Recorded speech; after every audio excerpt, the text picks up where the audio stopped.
regulamentação da internet. Ela disse que não só é importante, como é possível sim ter essa regulamentação mantendo a liberdade de expressão. E como exemplo, ela citou a Lei de Serviços Digitais aqui da União Europeia, que foi aprovada e que já está em vigor. A gente destacou alguns trechos aí da entrevista e ela diz: se deixarmos as plataformas cumprirem apenas suas próprias regras, não chegaremos a um ecossistema de informações saudável, porque elas não cumprirão. Melissa destacou que o ambiente na internet piorou muito em relação ao ano passado, que já era ruim, segundo ela. Ela citou como a plataforma, ela citou o X, o Twitter. Ela disse que há relatos alarmantes de discurso de ódio e de desinformação.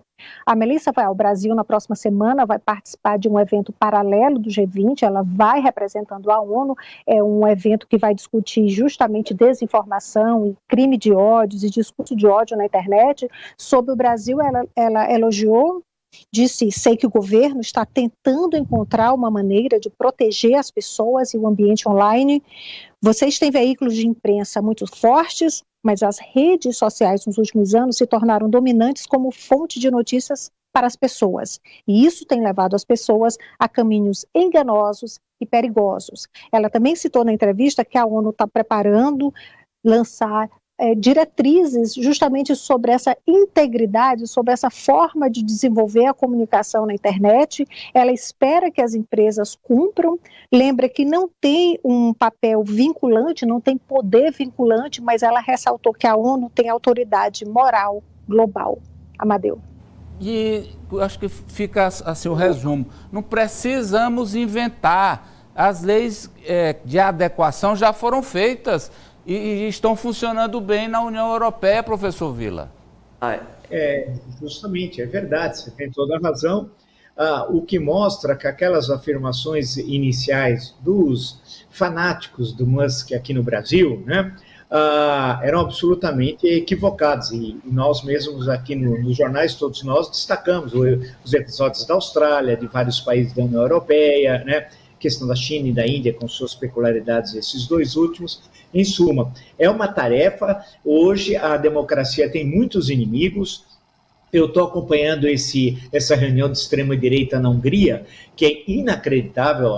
A informação de ontem, eu estava vendo a fala de um dos líderes da extrema-direita dizendo que todo liberal é comunista. É inacreditável, todo liberal é comunista. Então, eles dominam hoje, os extremistas, as redes, né, impõem a sua vontade, como bem disse a subsecretária da ONU, e muita gente só se informa através, como ela destacou também, dessas redes, através de fake news e de exploração do antissemitismo, do racismo, da homofobia, etc, etc, etc. Então, nós temos uma legislação aqui no Brasil, eventualmente precisa ser melhorada aqui e acolá, e está sendo aplicada e sofrendo muito combate dos extremistas. Por isso, está de parabéns o Supremo Tribunal Federal.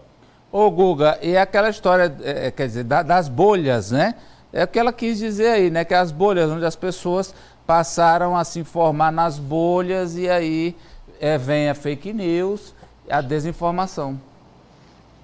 E o algoritmo percebe como funciona, né, aquela bolha e passa a inundar aquelas pessoas daquele círculo só com aquele tipo de desinformação que vai trazê-las cada vez mais à rede social. O objetivo é ganhar dinheiro, o algoritmo fareja grana.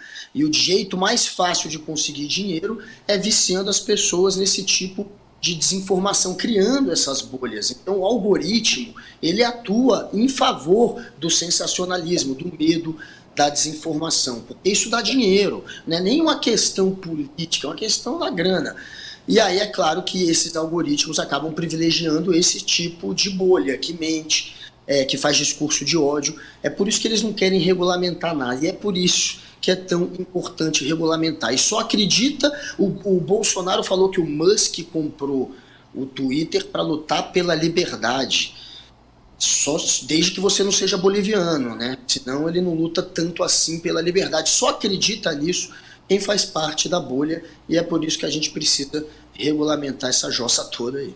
Aliás, Ari, saiu uma informação para a semana passada que o Elon Musk, seu amigo, perguntou quanto era para comprar a Rede Globo. Meu Deus. O céu é o limite. Aliás, nem é mais, né? Tem a SpaceX. Bem, não há nada tão ruim assim que não possa piorar, repito, em se tratando Elon Musk. Agora, pegar aqui uma expressão do ministro Alexandre de Moraes, redes sociais que disseminam o ódio, né? Redes do ódio. Agora é o seguinte, o conceito de liberdade de expressão, ele varia de país para país, inclusive do ponto de vista do arcabouço legal. No Brasil, por exemplo, a gente tem uma legislação considerada boa, aceitável. Nos Estados Unidos, isso é mais fluido. Eu acho que a gente tem que avançar, é inevitável regulamentar essas big techs. Por quê? Porque a extrema-direita e as redes sociais estão numa sintonia fina. A gente já percebeu. O movimento, desde as Filipinas, Hungria, Polônia, eles vêm passando por um casamento com as big techs. Sobretudo o Elon Musk, né? Eu não gosto de fulanizar, generalizações. Então, vamos lá, com o Elon Musk. E eles vão continuar atacando as democracias e testando seus limites. Não vão recuar. Não vão recuar porque isso gera grana e eles são movidos a isso. Então é preciso, a subsecretária da ONU, com todo respeito, ela está inteirada sobre os movimentos do Executivo, mas do Congresso não. Ela vai tomar um choque quando ela chegar aqui e perceber que lá o lobby funciona e que está longe de haver essa regulamentação tão necessária. Amarra, Franci. Amadeu, ao meu ver, quem vai contra a regulamentação das redes sociais está passando pano para os criminosos. É uma discussão que nem deveria ser tão intensa e dividir grupos políticos, porque o que vale para a sociedade em geral tem que valer também para as redes sociais. Todos os estados possuem leis que vão contra os crimes, que definem punições, definem penas, e na internet também tem que acontecer, Amadeu. Não pode ser terra de ninguém. Então, há muitos que querem retomar a pré-história. Não é o meu caso e não é o caso das pessoas sensatas. Vamos lá voltando com a Socorro, porque é o seguinte, de novo, um negro é asfixiado por um policial nos Estados Unidos e diz, não estou conseguindo respirar. E depois disso, morre. E não estamos em 2020. É de agora. O caso é outro caso, não é George Floyd, Socorro Sampaio.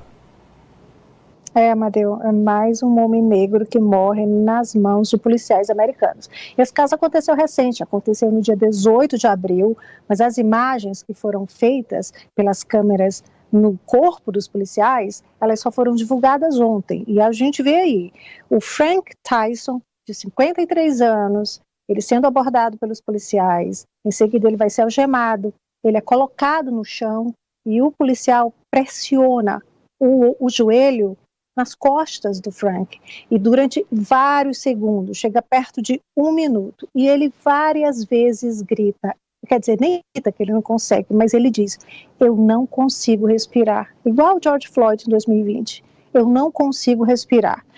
Isso demorou alguns minutos, depois os policiais perceberam que ele estava muito parado, muito tranquilo, então um disse, olha, vamos olhar o pulso, perceberam que não havia pulsação, tentaram fazer primeiros socorros, chamaram uma ambulância, isso minutos depois, chamaram uma ambulância, ele provavelmente já estava morto, Amadeu, foi levado para o hospital e 1 hora depois ele foi dado como morto no hospital. Ele se envolveu em uma batida de trânsito, não foi divulgado exatamente o que aconteceu, mas ele teria danificado um poste, e isso no estado do Ohio. Ele então fugiu para esse bar que a gente vê aí, chamaram os policiais encontraram o Frank de 53 anos aí nesse bar. Mas o interessante, Amadeu, é que ele havia poucos dias saído da penitenciária, onde ele ficou preso por 24 anos, segundo a imprensa americana, ele ficou preso por 24 anos por sequestro e roubo. Agora, a polícia disse que está investigando o caso e os policiais que participaram da ação foram afastados. Amadeu. Sinceramente, é a repetição da barbárie, né? Isso nos Estados Unidos, a truculência, o assassinato de pessoas negras, assim como aqui no Brasil, se repete, professor Vila. Amadeu, é terrível. Você vê a importância das câmeras, né? Inclusive que está aqui no corpo dos policiais, que é uma discussão que tem em São Paulo, daí que eu estou reportando a isso, e como isso se repete. Você relembrou do caso de 2020 e como essa repressão aos negros continua. E vale lembrar, as pessoas, vez por outra, esquecem a 13ª emenda da Constituição norte-americana, em que ela não termina com a escravidão. Há uma luta da célebre ativista Angela Davis sobre isso, né? Porque ela permite ainda, por incrível que pareça, a 13ª emenda da Constituição norte-americana, a escravidão. Então veja que para os negros é como se tivesse ainda no tempo a emenda de 1863, se não me engano, é como se nós vivêssemos plenamente na escravidão. Triste nos Estados Unidos, e isso num país que é uma referência em alguns momentos, em algumas questões no campo democrático para todos nós, inclusive para o Brasil. Guga. Pois é, mais uma vez a gente vê a polícia racista americana indo para cima de um negro e não tem outra explicação a não ser a cor da pele, porque sempre se repete e é sempre o mesmo perfil. Esse tipo de violência é sempre contra o mesmo perfil, então é óbvio que isso tem a ver com essa cultura racista, que a gente sabe que nos Estados Unidos a polícia de lá, ela é sim uma polícia racista, é uma polícia que diferencia sim, não só lá, aqui também, e lá é muito escancarado isso. São várias mortes já desde 2020 que provocaram protestos, são 11 mortes, essa vai ser pelo jeito a 12ª, que provocaram protestos nos últimos anos, e todas por ação da polícia, e sempre a cor da pele é a mesma. Então a gente está vendo mais um caso de barbárie, enfim, a gente só pode lamentar, né? E a covardia de você asfixiar alguém que está rendido, Franci? Um absurdo, Amadeu. E o número de mortes provocadas por policiais lá nos Estados Unidos vem numa crescente realmente alarmante, com o pico ali em 2022, inclusive me recordo de um relatório que foi divulgado pelo britânico The Guardian, que 2022 foi o recorde com mais de 1.100 pessoas assassinadas, e há estudos que indicam que as pessoas negras têm 8 vezes mais chances de serem assassinadas nos Estados Unidos. Então é uma realidade, Amadeu, muito similar à realidade que é vivenciada no nosso país, em que há, por parte de alguns maus policiais, uma truculência com a população negra periférica nas favelas brasileiras, e os casos se replicam, parece um ciclo infinito, Amadeu. E chama atenção o fato de as câmeras corporais não terem desaparecido, né, Ari? Porque se fosse em outro país acolá, né? Se fosse em outro país acolá, elas sequer teriam sido usadas, né? Porque, como o professor Vila bem contextualizou, ainda há uma discussão sobre o uso ou não de câmeras corporais, que são essenciais para salvaguardar a defesa dos policiais, caso eles sejam injustamente acusados, e as vítimas também. Agora eu recorro ao professor Darcy Ribeiro, quando ele comentou sobre o fim da escravidão no Brasil, né? 4 séculos de escravidão, de mortandade. Ele disse, olha, a escravidão acabou com a Lei Áurea, mas as cicatrizes vão ficar por gerações e séculos e séculos. E essas cicatrizes, essas chagas, dificilmente vão ser saradas. E o que se traduz hoje em dia? É a população negra que morre mais, que tem ganha menos acesso à faculdade, que sobrevivem com subemprego. Então essas chagas, o professor Darcy Ribeiro tinha razão. Elas permanecerão sempre, tanto nos Estados Unidos, quanto no Brasil, na América, né? Na América Central, do Norte e do Sul. Esse cancro permanecerá América escravagista. Aliás, só para a gente fechar, Socorro, eu não sei nem onde é que é pior, né? Porque nos Estados Unidos, os negros são minoria, claramente uma minoria. Mas aqui no Brasil, os negros são maioria. O negócio mesmo... Não é isso, Socorro? Desculpa, mas eu não ouvi você.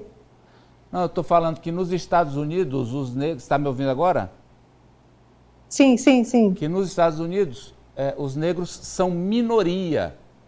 E aqui no Brasil, eles são maioria e mesmo